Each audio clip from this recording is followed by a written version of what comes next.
সম্মানিত দর্শক, আসসালামু আলাইকুম। আশা করি আল্লাহর অশেষ রহমতে সবাই ভালো আছেন, সুস্থ আছেন।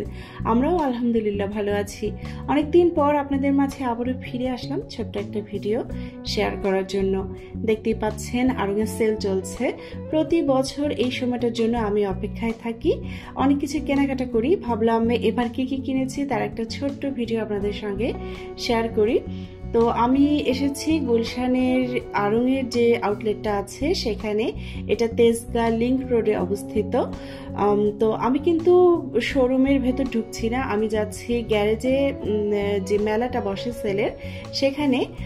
তো শোরুমে আমি যে কয়বার গিয়েছি কোনোবারই আমার অভিজ্ঞতা ভালো হয়নি। আমি কিছুই কিনতে পারিনি, আমার এই মতের সঙ্গে অনেকেই একমত। তো আমি যাচ্ছি গ্যারেজের দিকে। এখানে যে মেলাটা বসেছে সেখান থেকেই কিনবো।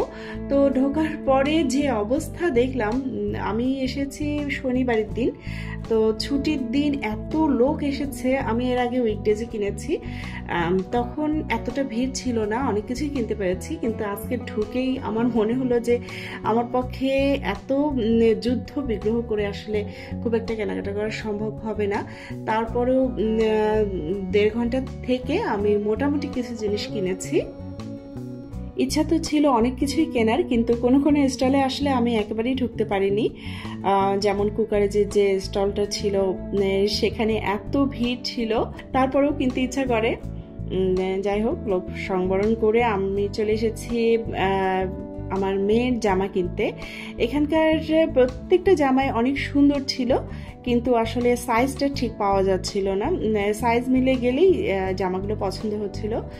তো সবাই আসলে সাইজটাই খুঁজছিল প্রয়োজন অনুযায়ী। তো কি নেই, আসলে সবকিছুই আছে। আড়ংয়ের শোরুমে যা যা থাকে সবকিছু এখানে আছে। আর এই প্রোডাক্টগুলো মূলত আড়ংয়ের শোরুমে যাওয়ার আগেই এই মেলায় চলে আসে। ইচ্ছা ছিল যে খুব ভালো করে ভিডিও করব, সুন্দর একটা ভ্লগ তৈরি করব, কিন্তু লাইটের স্বল্পতা প্লাস এত ভিড়, আমি আসলে আমার মনের মতো ভিডিও করতে পারিনি। সবচেয়ে বড় কথা, আমি আসলে কেনাকাটাটাও আমার মনের মতো করতে পারিনি। যে স্টলগুলো মোটামুটি ফাঁকা ছিল সেখান থেকে কিনে নিয়ে ফিরেছি। তো যা যা কিনেছি তা এখন আপনাদের দেখাই। আমি জুতা কিনেছি। আড়ংয়ের জুতাগুলো তো অনেক ভালো হয়, কমফোর্টেবল, পায়ে কোনো দাগ পড়ে না, আমার খুব ভালো লাগে। আমি অনেক ব্যবহার করেছি আড়ংয়ের জুতা। তো এগুলো নিয়েছে 550 করে, একটা নিয়েছে 600, বাকিগুলো 550। তো একদম কিনেছি এগুলো। এটা একই কালার, সরি কালার আলাদা কিন্তু ডিজাইনটা একই। এটা নিয়েছি। তারপর এটা পর্দাটার এই যে টেক্সচারটা এরকম। বেশি নেই নাই, মাত্র 3টা নিয়েছি, খুব একটা প্রয়োজন নেই, কিনেছি ভালো লেগেছে তাই। তো এই যে দাম লেখা আছে, এরকম ছোট ছোট কাগজ দিয়ে দাম লেখা থাকে। তো যেটা বলে ওটাই মোটামুটি ফিক্সড। তারপরেও অনেকে অনেক সুন্দরভাবে দামাদামি করে কমিয়ে কিনতে পারেন। আমি আসলে অতটা স্মার্ট না।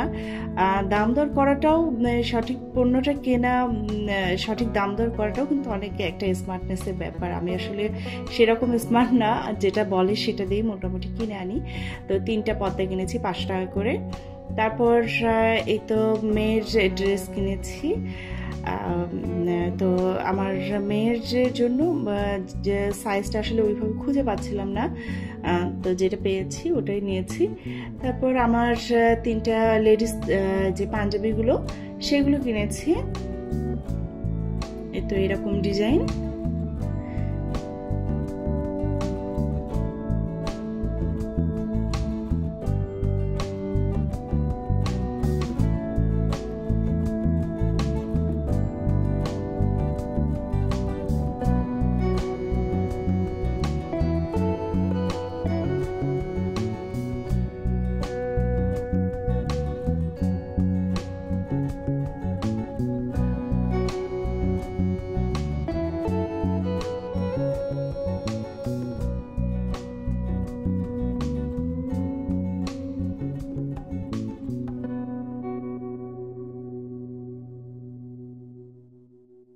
তারপর কিনেছি, এটাও মেয়ের আরেকটা জামা।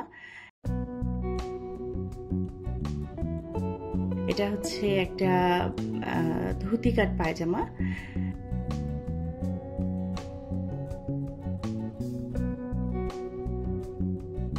এটা আমি গত বছর কিনেছিলাম। এই কাপড়গুলো একটু দেখাই। এই কাপড়গুলো সিল্ক কাপড়, এমনিতে তো গজ অনেক করে, কিন্তু মেলাতে অনেক কম দামে পাওয়া যায়।